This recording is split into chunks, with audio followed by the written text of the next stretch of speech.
سب کچھ ہو بیوی نہ ہو تو تنہائی کا احساس مار دیتا ہے۔ اس سے ایک اور مطلب نکلتا ہے کہ لباس کے بغیر ایک لمحہ گزارا نہیں۔ سارا دن پانی نہیں پیتے ہیں نا، اب میں بیان میں پانی پی رہا ہوں، لیکن 16 گھنٹے تو گزارے ہیں نا، پانی نہیں پیا، کھانا نہیں کھایا، 16 سیکنڈ لباس کے بغیر گزار سکتے ہیں؟ بولو۔ کوئی بھی کمرے میں نہ ہو، تم تنہا ہو، تم کپڑے اتارو تو تم اپنے آپ کو عجیب فیل کرو گے، تم خود اپنے آپ کو چادر میں چھپانے کی کوشش کرو گے۔ ان لباس ایک ایسی زبردست ضرورت ہے بلا دلیل کہ تم تنہا کمرے میں بھی کپڑے اتارو تو تم اپنے آپ کو عجیب سا محسوس کرتے ہو۔ اس سے پتہ چلا کہ بیوی کے بغیر کوئی زندگی نہیں ہے اور خامد کے بغیر عورت کی کوئی زندگی نہیں ہے۔ یہ ہمارا بدبخت معاشرہ ہندی کہ کسی بچی کو طلاق ہو جائے وہ گل سڑ کے مر جاتی، اس کی شادی نہیں ہوتی۔ کوئی جوان بچی بیوہ ہو جائے وہ سسک کے مر جاتی، اس کی شادی نہیں ہوتی۔ کوئی 40-50 سال کا ہو جائے مرد، اس کی بیوی مر جائے، کوئی اس کو لڑکی دینے کے لیے تیار کوئی نہیں۔ اور لباس کا لفظ بتاتا ہے کہ شادی کے بغیر انسان ننگا ہے، اور ننگے انسان کا کوئی کہیں بھی گزارا نہیں ہے۔ لفظ لباس بتاتا ہے کہ ہم اس چیز کو رواج دیں کہ شادیاں ہوں، بیوہ کی شادی ہو، مطلقہ کی شادی ہو، کوئی کس کی بیوی مر جاتی ہے۔ حضرت ابن مسعود کا فرمان ہے اگر میری موت میں 10 دن باقی ہوں تو بھی میں شادی کر لوں گا اگر میری بیوی مر جائے تو۔ ابو ہریرہ کہتے ہیں اگر میری زندگی میں 7 دن باقی ہوں اور میری بیوی مر جائے تو میں 1 ہفتہ بھی شادی کے بغیر نہیں رہوں گا، میں شادی کر لوں گا۔ تو ہم ایک ہندی معاشرے سے متاثر ہیں جہاں بیوہ کی کوئی سنوائی نہیں، مطلقہ کی کوئی سنوائی نہیں، اور کوئی جوان بھی 2-4 بچے ہیں اور بیوی مر جائے تو اس کی کوئی شادی نہیں ہے، وہ سسک کے وہ بلک کے زندگی گزارتے ہیں۔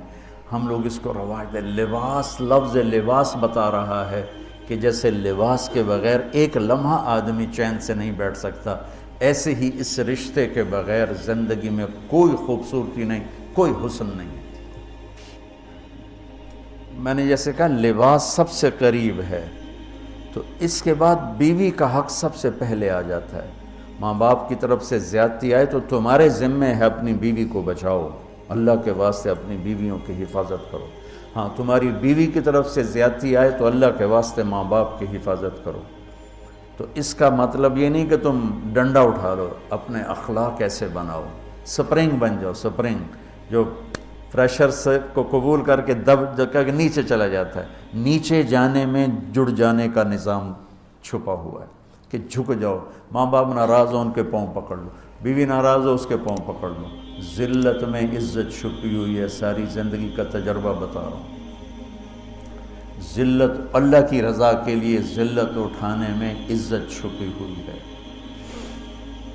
ہن لباس لکم، کتنا ہی مجھے غصہ چڑھا ہو میں اپنے کپڑے پھاڑوں گا، مجھے غصہ آ گیا میں نے اپنے کرتے پھاڑنے جو کسی یہ پاگل تو کرے گا، سمجھدار دوئے دا کرتا پاڑے گا، اپنا نہیں پاڑے گا۔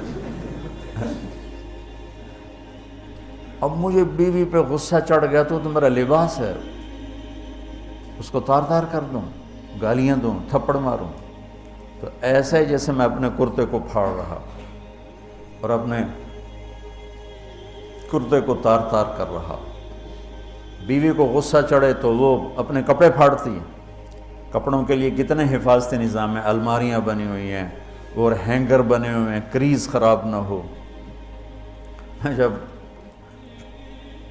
پڑھتا تھا نا لاہور تو اسکول میں یا کالج کا میں سب سے خوش لباس لڑکا کہلاتا تھا، کہ میں اپنی اسکول سے آ کر نا، اب ہاسٹل میں کوئی استریاں تو ہیں نہیں، نہ ہی کوئی نوکر، تو اپنی پتلون کو ایسے ہاتھوں سے استری کرنا اور کر کے پھر تہہ لگانا، پھر سرانے کے نیچے رکھنا، پھر اس کے اوپر سونا تاکہ